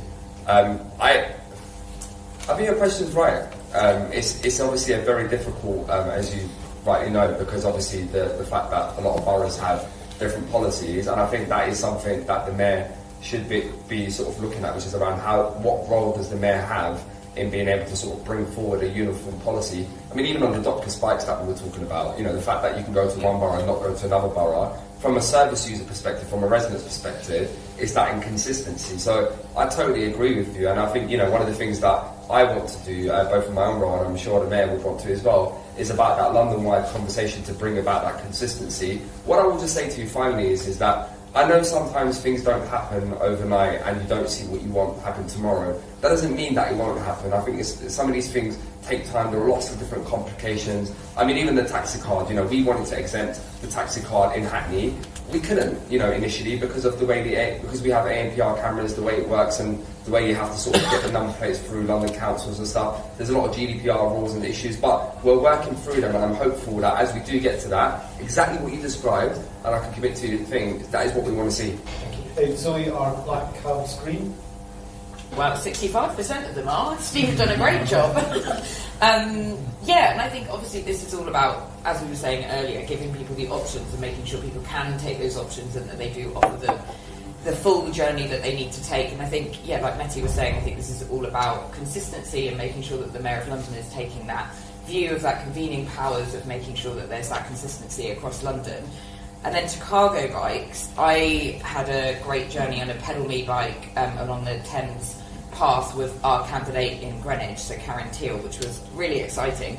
And we were talking about the fact that cargo bikes cannot cross the east, in the east of the borough, in the east of the city, they have to go all the way up to Tower Bridge to cross, and that's what we're saying. If we need to repurpose Silvertown Tunnel, it needs to be to prioritise getting cargo bikes across, because we know that last minute travel and just families and being able to get around, that's essential for that part of the city. Okay, thank you. Chris, are we likely to see Rob Blackie on a cargo bike or a black cab? I certainly know that several of our candidates have got cargo bikes and use them for their delivery of leaflets and stuff. I just on your point, Steve. I think it's the style of our mayor and possibly our Tory candidate that makes it look like everyone's at loggerheads. And actually, if we want our city to thrive, we need a lot more people working together across party divides. And I think it's a great shame, and I suspect the Tory government is largely to blame the way that British politics has turned into this horrible sort of fractionalisation and people talking about wokeism and stuff like that. Actually, we need politicians to be grown up and work together for the benefit of our city. And that means a mayor talking to Tory boroughs and a Liberal Democrat boroughs, and not this continual war that exists. Can I just say about the cargo bikes, we need to make sure that all the stuff that people buy online is delivered by cargo boat, and that's about negotiating with Amazon and all the other people. I mean, hundreds of thousands of stuff being delivered around London, which is in vans, which it shouldn't be. Okay, good idea. From the floor, this lady here, and then Izzy, you ask your question first, and then we'll come to Izzy for one online. Thank you. Olivia Scott, Asman UK. We're seeing improvements in air quality in the last 5 years, but despite this, 60% of the worst polluted roads in England are still in London, and a lot of those roads we've spoken about out in London are actually in inner London. Boroughs like Tower Hamlets that have really high levels of deprivation. That's where our office is based. So we see these problem roads, and I want to know what targeted policies candidates are looking at rolling out to tackle these issues and protect the health of the 585,000 people who have a lung condition. Any particular roads that you'd like to mention that are particularly bad? Commercial roads, for example, and we've spoken about Silvertown Tunnel, just big axes of circulation, and we've spoken about the South Circular. There are real issues still in London that need to be tackled, and that needs to be done in a targeted way. Is he? Yeah. So from Ben Howes on the live stream, all school pupils taught to swim, but only half of them receive cycle training. How will you ensure that all students get cycling training, empowering them to cycle to school and then later to work? Good question. Okay. So we've got a question about very polluted roads in London, particularly commercial roads. You might know about commercial road, Nettie, and then a very good one about swimming. My own daughter, we cycle to a swimming lesson, but she's never been taught at school how to cycle, and it's actually a bit scary to cycle to the swimming pool. So I don't know what the answer is there. Nettie, you have first one. So on that last question, I'm proud that every single child in Hackney receive cycle training. That was something that we committed to, and it's something that we need to be pushing more. Wasn't it stopped during the pandemic? No, we continued as Hackney. Hackney continued. We sort of made sure that is a priority for us, because it goes back to sort of some of the long-term behaviour change work that we want to do. It's about giving young people the skills that they need, the confidence to be able to go out on the street and cycle, together with all of the other interventions that need to happen. And that's something that should be an aspiration for the country, for the city, but also for the country too. I think on the question about the polluted roads, again, that is a huge priority for the Mayor of London, and I think it's one of the first things is we've got to understand is what is happening, really making sure that we're monitoring and getting the right extensive sort of data from these roads, and thinking about how do we sort of think about a much more comprehensive sort of transport system that can help reduce those pollution levels. I think we spoke about it a lot today. I don't want to sort of repeat a lot of what's really been said, but Sadiq Khan has been delivering lots around how we make sure that we're reducing car usage but tackling toxic air pollution in the capital, but that needs to happen in conversation with the boroughs. I think what you do get with the Mayor of London is you get a Mayor of London who listens to boroughs and works with boroughs. I see that in my own role. We've had loads of joint nations. Working with Tower Hamlets, does he? Well, I think Tower Hamlets don't like working with anyone. That's a whole different conversation. But I think what we want to see is that through a Labour mayor, you'll get a mayor who's going to hopefully work together with boroughs. Otherwise, you end up with Susan always coming to Hackney and telling, or most of London, and telling them to sort of remove everything good that we've ever done in London. Andrew, that can't be true about Susan, surely. But Susan Hall, as far as I'm concerned, is the only one who's committed £50 million to addressing those poor air quality areas in London. And she'll start work on that straight away. Well, what does that look like?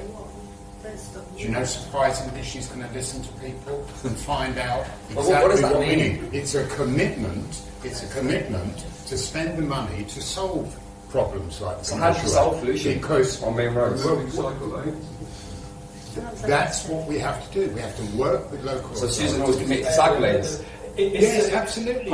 Susan Hall is. What makes you think that Susan Hall isn't committed to cycle? Well, let's think of Susan wants to see cycle lanes that are put in, more cycle lanes put in. But the difference with Susan is that she wants to do it with the community, not against the community. Okay, let's keep with Zoe. Is there a way to target specific roads where there's a main problem? For years, Marylebone Road was terrible in terms of its pollution levels. Could we target commercial roads or Whitechapel Road and so on? Yeah, I think it is looking at priorities. I mean, what I was speaking about earlier is looking at the indicators to make sure that we're prioritising and putting the investment where it's needed. But yeah, this is being kind of evidence-led, isn't it? And going to the areas where they're most polluted or where they've got the most, dangerous junctions. Like that's where we need to be prioritising investment. And yes, completely agree that Silvertown Tunnel is a disaster for the boroughs that are going to be impacted by the increased air pollution there. And we also need to look at, the space, like what space we give over to cars, looking at how we prioritise and reuse that space. So we're looking at that, in a different way for cycling, for buses, for different use of curbside space. And there's some great examples from some boroughs around the city, and just making sure that everywhere's benefiting from that. And then on the cycle training, I think giving children the skills to cycle as well as look after their own bikes is absolute joy. I volunteered as a bike mechanic for the last few years. I've been a bit busy recently, so I haven't been able to get down to the project. But the most beautiful moment was teaching a young kid to learn about what was wrong with their bike and teaching them that they were the expert in their bike because they're the only one that cycles it. So this kid was like, "Oh, my bike's broken," looking to give it to an adult. And I was like, "Well, you're the only one that rides it. What do you think's wrong?" And then they were teaching their sibling how to pump up a tyre. And I just think if we're creating a whole ethos where children are learning to take care of their bikes, they're learning about their bikes, they're learning how to ride them, they've got the confidence to ride them, I just think we create a whole infrastructure and a whole kind of family approach to cycling, and I think that's where we really affect change. Cycle training, swimming training, they're both life-saving, and we've got to do both. There does need to be an improvement in training for young people.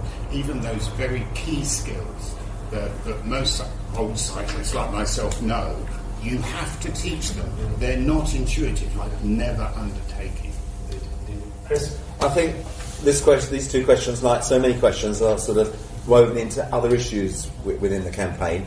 I'd like to see a lot more activities for young people during school holidays, and make sure that they are given really exciting activities to do, bike maintenance and cycling lessons.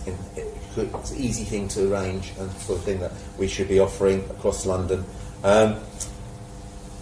There's talk, I think, of a high-level walkway with a disused railway in North London at the moment. Yes. Yeah. Why don't we look at actually trying to use some of these disused or underused railways to get freight on? Railway back.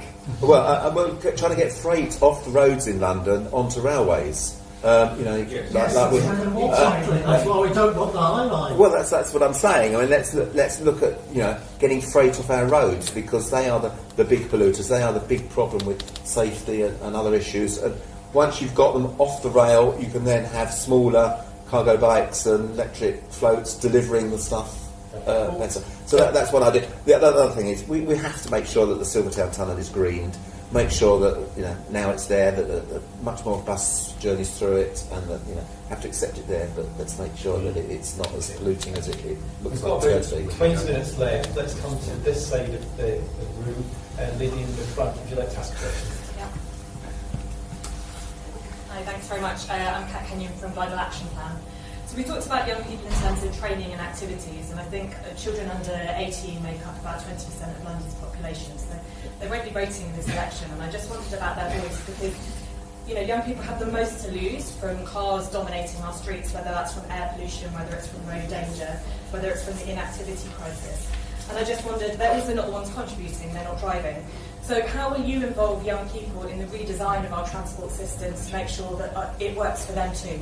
Okay, thank you. Izzy, we're going to take one more online as well. Just while we're waiting, I think it's great to hear that next time I've got a puncture, I know exactly where to go. So a question from James Wells on the Livestream. We're decades away from the Paris Metro in regards to offering level boarding trains with retractable steps that could make every stop on the overground level boarding. Or any party commit to ordering level boarding trains with at least one retractable step per train on the overground. Okay, thank you. So it's obviously completely bonkers that the HS2 trains at Old Oak Common are not level. It's also a little bit scary, the amount getting off at Waterloo on the Bakerloo line, you can easily fall down the gap. It's not good either, but that's probably not going to fix itself quickly. So we've got that issue there, and also how do we sort of shape the transport system from a children's perspective? Zoe, would you like to go first? Yeah, I think the question about creating space for children is a huge priority. I think, you know, lots of people talk about children being our future, but they are here now using our city and they absolutely need a voice. And that's what I was saying about creating, the more children and families that we get cycling, the more it kind of forces us, I mean we should be doing it anyway, but forces us to create that infrastructure that children can use safely, and creating all those spaces where they can go to school safely, and that becomes a really positive part of the day. And I think that's why that should be a priority. Also speaking to the young people, like we were speaking when we spoke to some college students who really were in support of the traffic-free central London, and you know they really want to see those spaces like given over to walking, wheeling, cycling, and playing, and just enjoying and creating more space for families to enjoy. So I think that's involving young people, and you know lots in our manifesto is all about how we devolve power closer to people, and giving more voice to young people. We want to strengthen the youth assembly so they've got kind of budget control, and that they've actually got kind of more power and say in how the city's run. And then on the level, making the transport system more level from kind of street to train, I think is a priority, and making sure that people can use any of the modes of transport, and that's not exclusionary, I think is essential. Okay, thank you, Chris.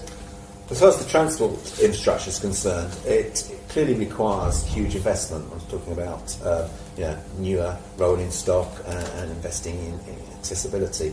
And we know the problems that TfL have got financially, although they've got a trading surplus, they still need large sums of money.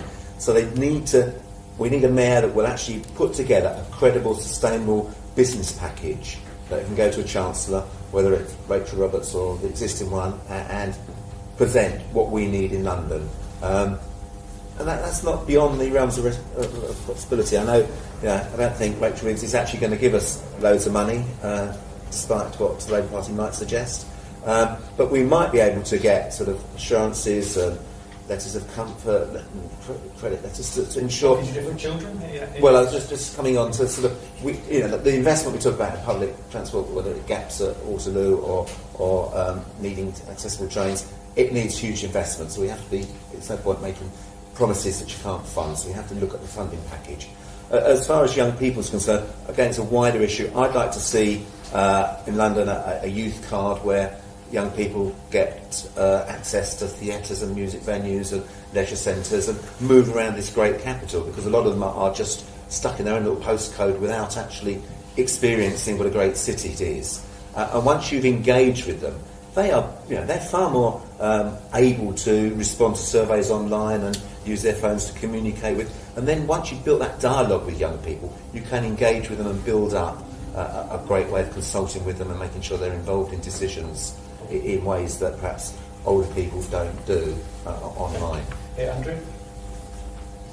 Level boarding, it's a no-brainer. Of course you've got to invest in level boarding, and it's a bit of a national shame, really, that the Elizabeth line wasn't fully accessible.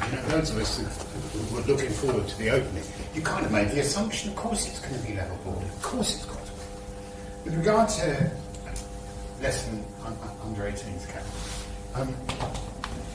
it's not just about pandering, it's about accountability. It's about young people feeling as though it's worth participating in our democracy and that their voices will be heard.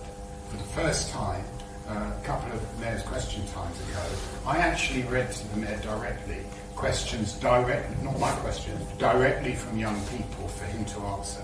So far, I've been pushing now for 3 years for there to, you know that when we are, as Assembly members, 25 of us sit round and we quiz the Mayor. I've said to the Mayor, there should be 26, and that should be a representative from the London Youth Assembly, who would be able to ask questions on behalf of the London Youth Assembly. Young people, remember, democracy is under threat throughout the world. And if young people can't see that democracy is listening to them, they're going to choose something else. So we've got to hear those voices. We've got to ensure that young people are heard at every single decision stage. And in fact, my past year, as a chair of the London Assembly, has been getting those young voices on being heard. Caroline's just done some work on the police committee. We heard young voices as a result of that. It's very important. It's not just important for this election, it's important for the future of our democracy. Okay, thank you. Mehdi, one of the things I can recall that Sadiq has done for children is put pretend steering wheels in the front of the DLR. But has he done anything else or really do anything else? I love that question, partly because my work has always been in youth engagement and making sure that young people's voices are involved in shaping the future of our city, of our country. And, I think, I agree with everything everyone's saying, including Andrew, which is why, it's actually quite remarkable how hearing Andrew say that, because it's very against what his party is like. And if you think about democracy being under threat, I mean, you only have to look at what Boris has done to this country. You only have to look at the fact that Susan Hall supports Donald Trump, supports the Australian government. I think what's really important in terms of what Sadiq's going to do is, and what he has been doing, by the way, and I see this a lot in my own interaction with the work that he's done with young people over the years. It's around, of course, what Andrew describes is really important. How do you give, for example, and what's already described about giving young people through the Youth Assembly a voice? But it's also about getting away from tokenistic moments of saying, okay, do you know what, we're going to have a youth ball, and we're going to talk to them, for example, about how we're going to redesign the future transport. What you need to do is you need to normalise decision making through all of the structures, right? So it's not just sort of like a select group of 10 people, but the question I always ask people when they think about youth engagement is, how do you really embed that into sort of the processes in terms of how you give young people a voice? So how does that look like in terms of consultation, co-design, co-production, all those sorts of elements? And I think one of the things that you see around London, and one of the things that we've done in Hackney, and I know Sadiq was very supportive about it, Zoe knows about this because we worked together on it as well, which is around the Youth Futures Commission. It's about how do we put power back into young people's hands, and it really builds on what Zoe was saying around, it's about shaping it, but also giving them actually the financial power to actually go out and make a difference in their communities, like neighbourhood-led services. So I think we're totally aligned on that, and that's exactly what we need to see continue to happen in London. Okay, thank you very much. We have about 7 or 8 minutes left. We've got lots of... I'm going to stick with the audience here because all you guys have turned up, and that means you all get a chance to get evening standard on the way home. So, maybe the back there, would you like to go first? I'm papers available. I'm Nicola from quite a new campaign group called Solve the School Run. School children waited for buses at peak times, often have to wait for 2 or 3 to come along to get to school because they're too full.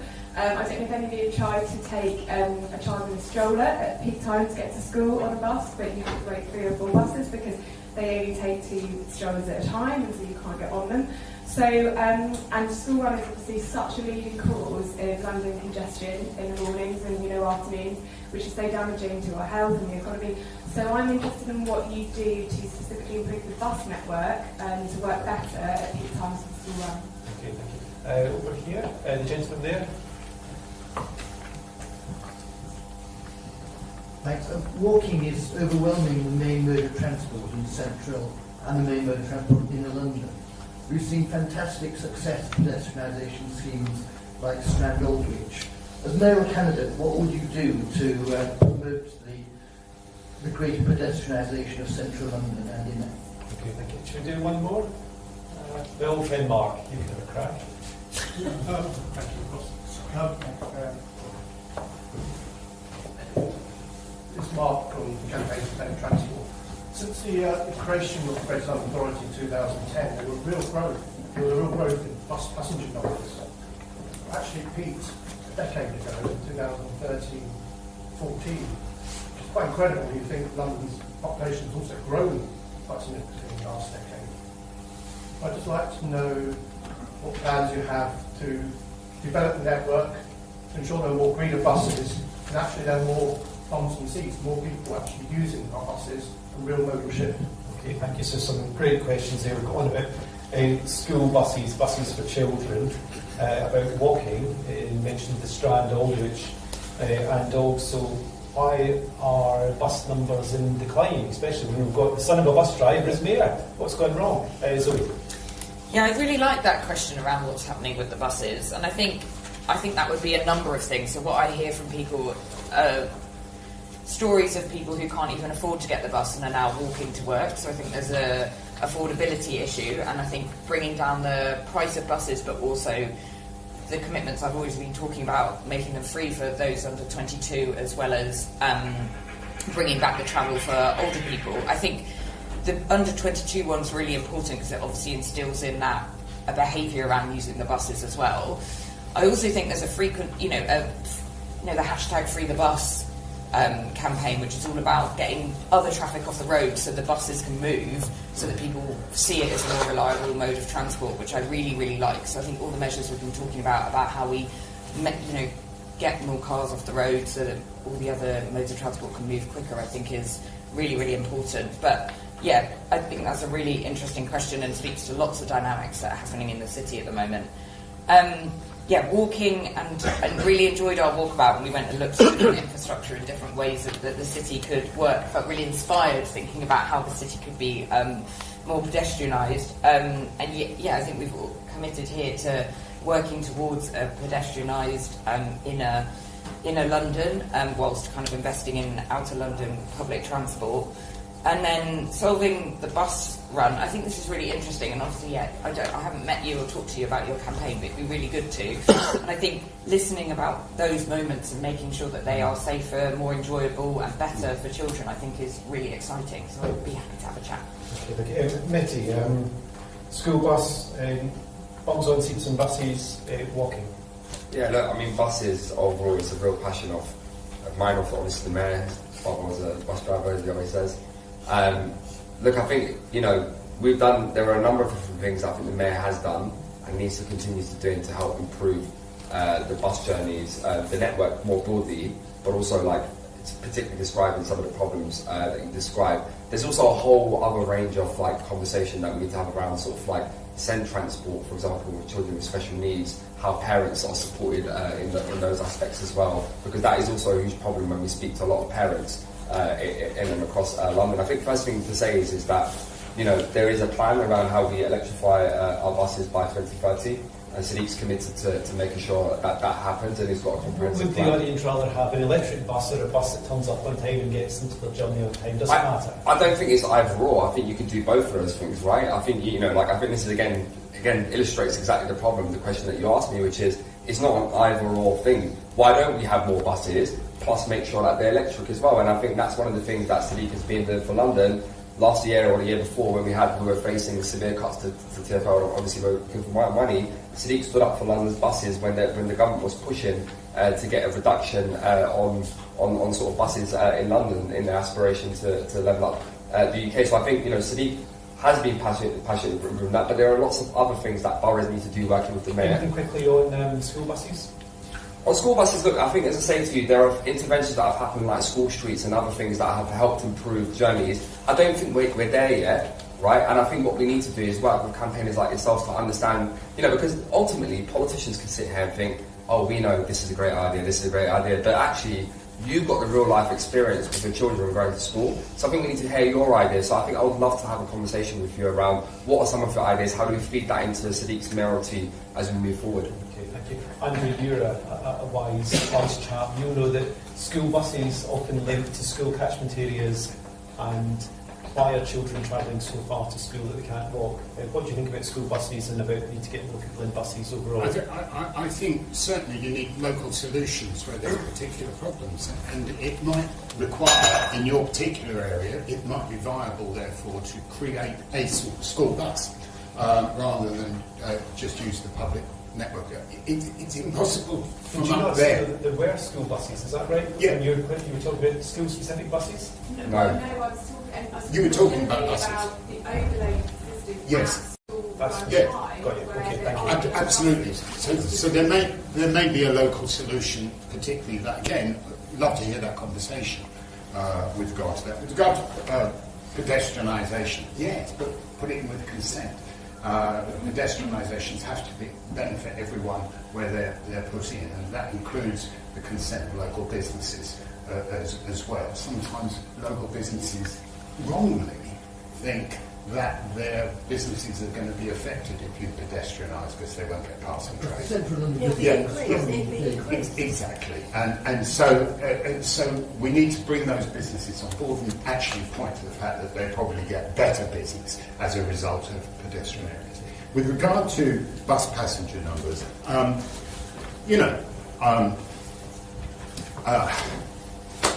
he might be the son of a bus driver, but what was remarkable is the party doesn't seem to value that. Again, February last year, and one of the few occasions when the London Assembly has power, actual power, because up till then, our power is to ask questions.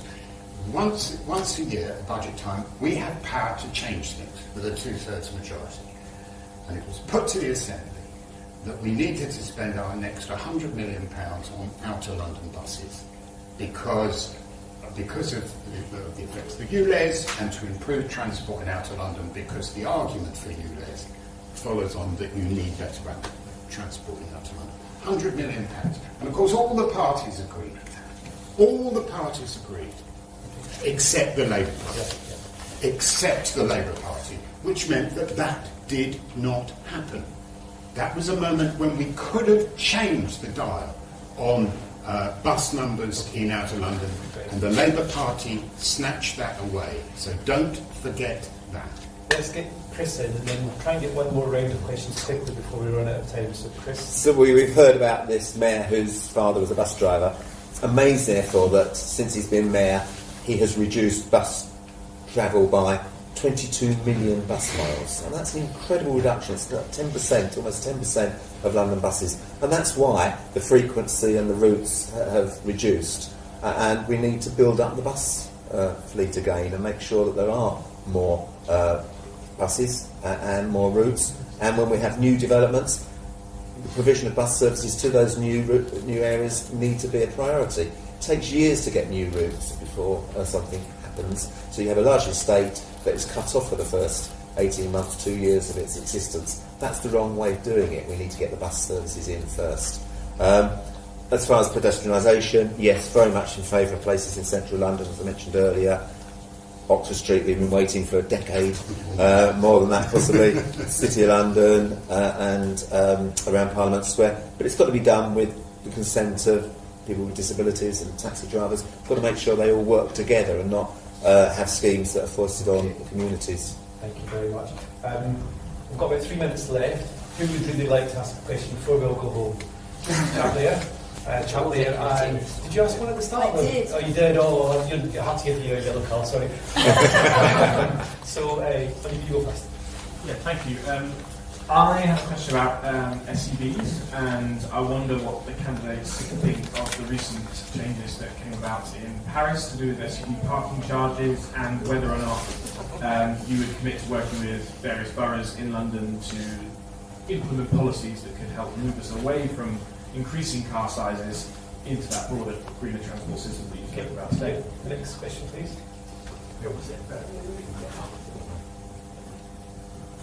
Thank you. Richard Hills from Coleman UK with the National Charity for Shared Transport, Car Sharing, Bike Sharing, Scooter Sharing, Lift Sharing DLT on the non-bus. I wonder if people think that Peter Hendy was right when he was Transport Commissioner. He said that the single... Peter Hendy, yeah. Yes, now Lord Peter Hendy. He said the most important document he had was not a transport one, but the London Plan. So legislation planning document. Does that, the future of that, you in the email will have opportunity to revise the London plan, does that offer some opportunity to turn around London's fortunes here, focus on SUVs, London's global ranking of shared mobility, bus patronage, London's sustainable transport share is in fact exactly where it was back in 2013. Okay, thank you. And was it chap at the front here, yeah? Cars on our roads have got much bigger due to the greed of the car manufacturing companies that push huge cars at us all the time. That means more emissions, more embodied emissions, more space taking up, and they're hugely more dangerous. What will you do to make the cars on London's roads smaller again? Make cars smaller again. Thank you very much. That was pretty similar to the SUV one at Star Wars, and that's a good point. So we are got about 3 or 4 minutes left. There's a very important football match tonight. I'm not talking about Arsenal. I'm talking about my daughter's training at London Lodging Walthamstow. It kicks off 6 o'clock. So we've got to get there, guys. Who's going to go? Chris, you go first. Yeah, I mean, I'm not quite sure the mayor will be able to produce smaller cars. I mean, take them out. But one of the it's not manufacturing cars, is the point I'm making. But based on size of vehicle, yes, I appreciate that. But I mean, the one thing you didn't mention also, these cars are quite powerful, and when they have a 20-mile-an-hour speed limit, that they struggle to keep to that because they're built to go much faster. I think Richmond Council under Lib Dem control did introduce parking variance charges for the size of the vehicles, and I'm not sure that's still the case. I don't live in Richmond, but that was certainly something that was introduced a few years ago to make sure that we could encourage people to invest in smaller cars. I think obviously the London Plan is the document that is the mayor's sort of blueprint for the future, and something that does look like 25, 30 years ahead. Is far more important than what happens in manifestos where everyone's talking about tomorrow and you know, a gimmick to reduce fares for the next 6 months or whatever. We need to step back and have much longer planning in this country to make sure that people are thinking about where the city's going to be in 30, 40, 50 years' time. Brilliant, thank you. I'm so old that I remember SUVs being called Chelsea tractors. Would you ban SUVs?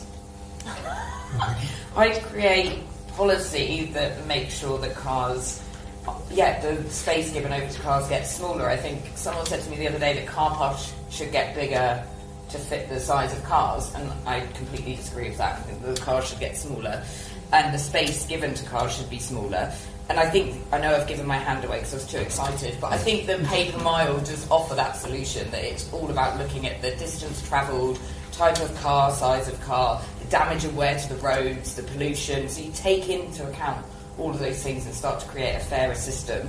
And the London Plan question I absolutely love because we get to be a little bit nerdy, and our manifesto is structured into, each chapter's got what our Assembly members have achieved in all these areas, and then a bit about our policy commitments, and then a strategic plan section which is all about the powers within the next London Plan, which is a really exciting time for us to really look at how we influence the way our city is developed and the planning infrastructure. And that's where you all come in, because you've all got brilliant ideas which we need to make sure are reflected in that next London Plan. But yeah, absolutely, I see that as a real big opportunity. Okay, thank you very much. Andrew? We can work against Londoners, or we can provide them with choices. And the only way that people are going to start switching from larger vehicles to public transport, smaller vehicles, is if we provide the public transport to enable them to switch. I don't think the mayor's got any powers, unless he is going to do pay per mile, to control SUVs. I mean, they're clearly very large vehicles, but some families need them. I'm not going to tell people what they need. I'm actually going to ensure, or rather Susan is going to ensure, that we have a system which enables people to make better choices if they want. And yeah, the London Plan is the most important document. And it isn't nerdy at all, because I've been nerdy for 16 years on this. And it's vital that the London Plan takes into account what our city is going to look like. And under Susan, we're going to have more trees. We're going to have, we're going to rule it, we're not going to be providing so many 1 and 2 bedroom flats and instead concentrate on high density, low rise, family sized homes, because that's what London needs. An SUV in the runway. And homes with gardens and green space. And she's also going to ensure that that green space is developed, that we value our green belt, not sell bits off of it, that we ensure that we are constantly looking to the future of this great city for 50 years, not just until the next local election. Okay, thank you. Matey, what do you think about SUVs and rewriting the London plan? I think one of the great questions that you raised, which we haven't really spoke about, is around how we reimagine our parking spaces, our public realm, to make sure that it's fit for purpose for London. I know so many people in this room who've done some brilliant work around how we create our parking spaces to make it much more accessible to communities. Like my parents, who I brought up on a council estate, we don't have garden space, and one of the things that we saw during the pandemic was actually the need to green our grey and the sort of the public realm. And I think how we make sure that our parking spaces, how do we install much more cycle hangers, for example, reallocating space away from excess car permits that have been issued. How do we think about, how do we put forward our EV charger rollouts that we're going to do? And then 2,500 in Hackney, and they're all built out on our parking spaces. We're taking 3,000 spaces away to make sure that it's actually for people. But we're also still catering for people who obviously have a car. I think it's an interesting conversation. Me and Zoe worked together in Hackney around with our parking enforcement plan, for example. We had a big consultation around, how do we make sure that we're doing it in an equitable way. We went for an emissions-based charging model. I think the key thing is that we're taking into account all of the things that Zoe said, like all of these different considerations. We keep this conversation going, and that's one of the things that, ultimately boroughs need to work together on a much more a wider comprehensive plan, working together with the Mayor of London. I know that that's something that he's committed to do. Okay, thank you very much. We're drawing really to the end now, so just before we finish, I'm just going to give each of the candidates a chance just to sort of make their final pitch. If you can keep it as short as possible, please, and really mean 30 seconds. So, without hesitation, deviation, or repetition, why would you vote Green? Why should we vote Green? Zoe? You can vote Green because you can vote for what you believe in this election, and if you want a party that's committed to putting fairness, affordability, workers, renters, and all the people that keep our city moving and functioning at the heart of the next term, then you can vote Green. And you do get 3 ballots. You can also vote Green for the London Assembly members, get wonderful people like Caroline Sharnberry and Zach Polanski, and hopefully me, holding the next mayor to account. You've heard me committing to a number of things, and I take this incredibly seriously. You've asked some really important questions that speak to the heart of the future that we want to create in this city, one that's got cleaner air and that's safer for our children, that's really exciting and safe to grow up in. So yeah, that's the reason to agree. Chris, why should Londoners vote for Rob Blackie? We've heard this afternoon how key investments in transport infrastructures is the way forward. We've got to make sure that we get people out of cars onto public transport. That means extending underground lines, if we can, into South East London, making sure that HS2 goes into Euston, making sure that we invest hugely, and that means having a mayor that can go to government with a credible plan and get not necessarily money, but borrowing credit to make sure that we can invest in this city. We've had a mayor that has let us down on so many issues, and we have a Tory party that is in freefall in London and nationally, so you can vote Liberal Democrat at this time, and if we don't elect the mayor, we can elect a lot of assembly members that will hold the mayor to account. Okay, thank you. Andrew, what's the case for Susan Hall? Susan Hall will provide a safer London. She'll invest in ensuring that there are 1,600 more police officers, that we get a Women's Commissioner for ensuring the safety of women who are the most at risk on the transport network. She'll have a cleaner London because she has the only candidate to allocate funds directly to cleaning up areas of air pollution, and she will also provide a better London for families, family-sized homes, stop the high-rise accommodation that has condemned so many people to misery, and ensuring that the future of this London that we love, is secure, green, and safe. Thank you. Mehdi, by Sadiq for another term. You know, ultimately for me, it comes down to, we spoke a lot about children and young people and the future of our city.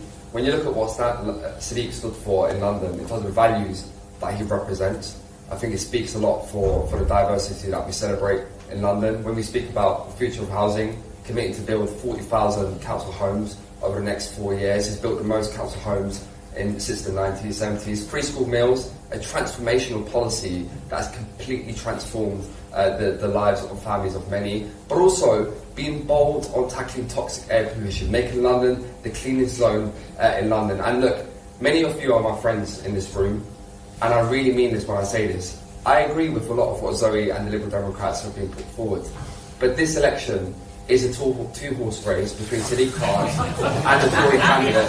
And this isn't, this is not the election.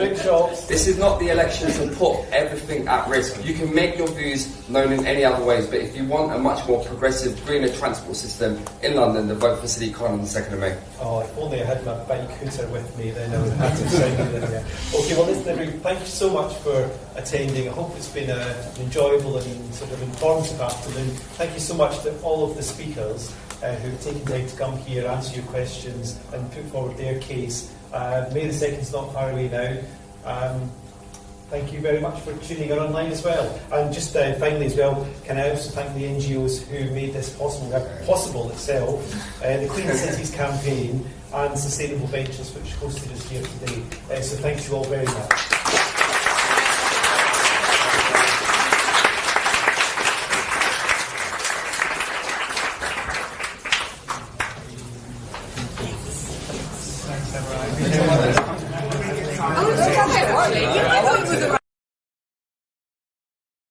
Yeah, it's an incredible view.